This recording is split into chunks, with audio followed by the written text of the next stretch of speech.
Donc cette fameuse vidéo, excusez-moi, où Abir Salani, député Soudad, comme je l'ai dit tout à l'heure, se coupe les cheveux en pleine allocution. C'est compliqué. C'est compliqué. À savoir que ce n'est pas la seule, il y a quelques semaines déjà, des artistes françaises s'étaient montrées en vidéo se coupant quelques mèches de cheveux. Mais pourquoi font-elles ça ?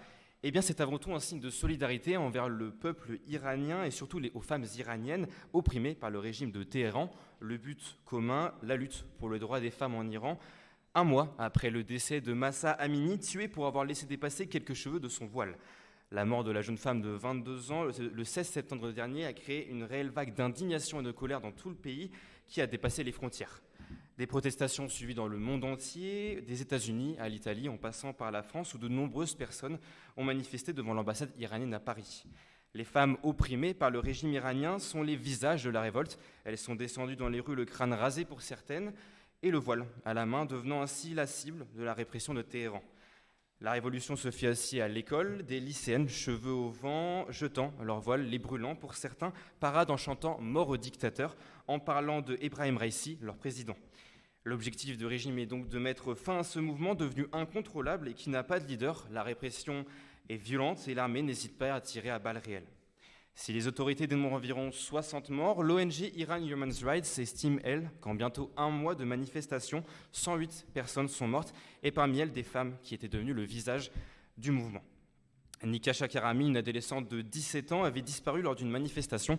Son corps a été rendu à sa famille avec le nez et le crâne fracturés. Addis Najafi, une jeune femme de 20 ans, a noué ses cheveux en face des forces de l'ordre avant de se faire abattre de 6 balles dans le corps.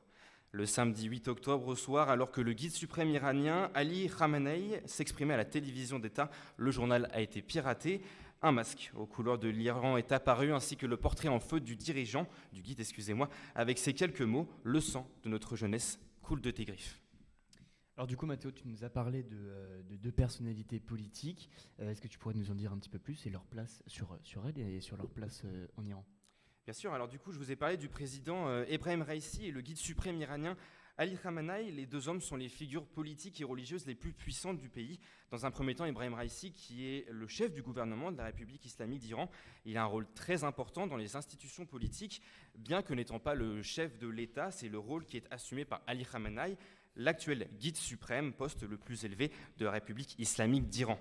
Comme vous l'avez compris, les pouvoirs religieux et politiques sont extrêmement proches dans le pays, ce que dénoncent les manifestants réclamant une séparation des pouvoirs.